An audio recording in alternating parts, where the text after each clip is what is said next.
Hi, it's Dave. If you have a security system that looks like this and you haven't properly set the date and time, then you might want to follow along and see how I do it. First, make sure you like and subscribe and hit the bell icon so you can be notified when I upload future videos. The first thing you need to do is access the date and time.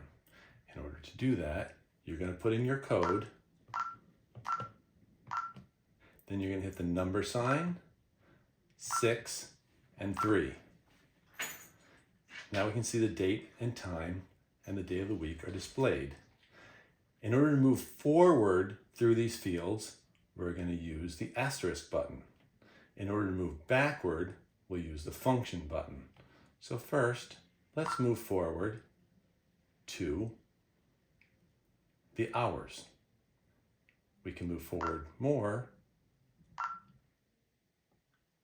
and realize we need to go back and move back with the number sign. Okay, so right now,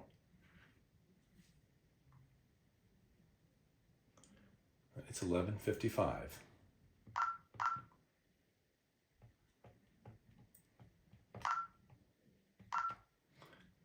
AM.